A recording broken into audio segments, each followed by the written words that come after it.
In this video, I'm going to share with you how I paint foam latex prosthetics and show you how I painted this awesome zombie Grinch character. Right here, coming up.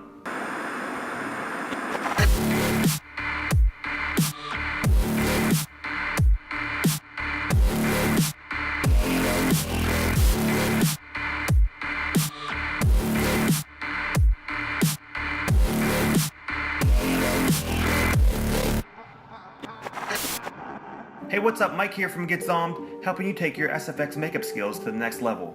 And on this channel, we do SFX makeup tutorials, technique demos, and even how-to videos just like this one. So if you're new here, consider subscribing, and I encourage you to browse the channel for additional content you might like. Chances are, if this video caught your attention, there's plenty of other videos just like it somewhere on this channel. And hey, at any point during this video, check out the YouTube description below, where I'll put any links and additional details I may have missed or not covered in this video. Alright, so let's jump into the video. So here are some basics on foam latex. It's very light, it's durable, it won't dissolve or melt like some other materials like gelatin, and it can be reused and repainted if removed carefully. And to paint foam latex, I would recommend a PAX based product. Foam latex is essentially a sponge, and if you want the colors to look the same on skin as they do on the foam latex, you will need to seal the foam latex. If you don't seal it, the color will bleed into the foam and look much more pale in areas where the foam latex is applied compared to areas of bare skin. So how do you seal it? The easiest is to use a PAX-based paint. You could use a grease-based product like rubber mask grease paint, as the oils in that makeup will seal it as well. But for this tutorial, we're going to stick to the PAX-based paints. PAX-based paints you can make yourself, and they will probably give the best effect on this prosthetic. So to make PAX paint, all you'll have to do is mix aide adhesive with acrylic paint, and that's it. I usually use a 50-50 mix of adhesive to paint. That usually gives me the best effect. During this video, you'll see me mix up some PAX on the spot to use for this makeup. So once you have your PAX paint mixed, we can begin doing some underpainting. The underpainting will give the prosthetic a real skin-like look. If you apply the base color all at once, it will give the makeup a real flat look and won't be very realistic. For the underpainting, a dark red is usually a good color to start with.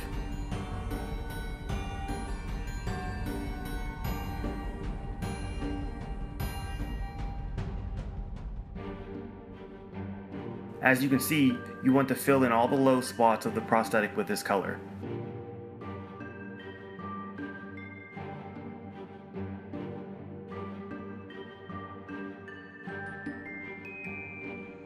You can be pretty sloppy with this, as most of the color will get hidden once you put the base skin color on.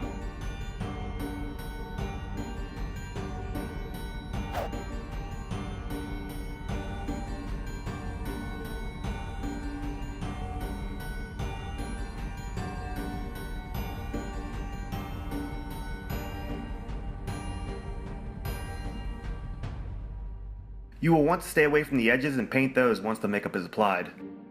On this particular makeup, I had color all the way to edges because I knew I was going to be adding hair to the edges, so they would be hidden anyways and I didn't have to blend them into anything. But if you're planning on applying this to a face and blend it into the skin, leave the edges bare until you apply it.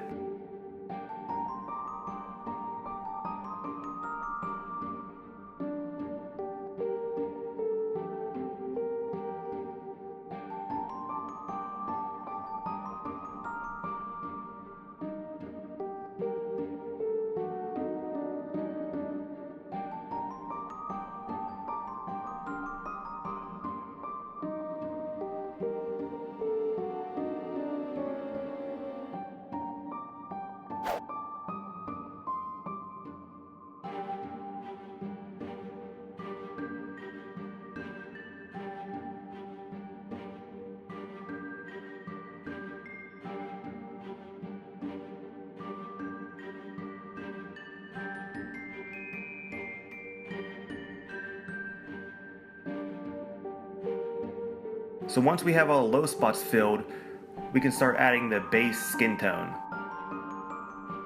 Mix up another batch of PAX that you want to use the base skin tone for this makeup. I was creating a Grinch character, so I'll be using green. I'd recommend a sponge to apply this layer. You'll want to start off with a very light coat to start and work up on the color. If you have too much paint on the sponge, you will cover up all the underpainting you did. So you'll want to use an almost dry brush technique, meaning wipe most of the paint off the sponge and just dab the remaining paint onto the prosthetic.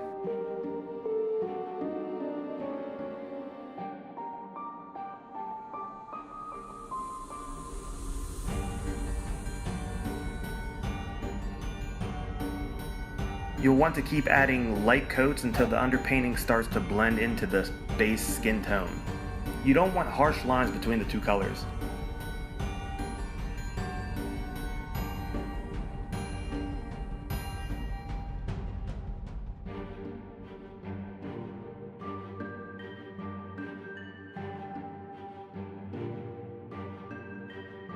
Once you're happy with the look, you'll want to powder the entire prosthetic with a translucent powder to remove any tackiness. Now, to bring back the colors of the makeup, you'll want to blot the prosthetic to remove any excess powder.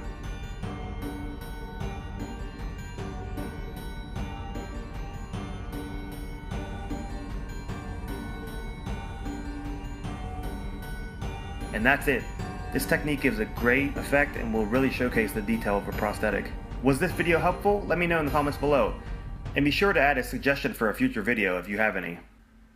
Thanks so much for checking out this video.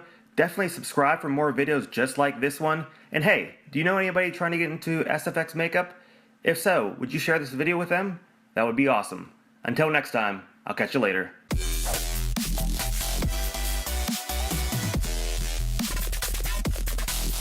Take 'em.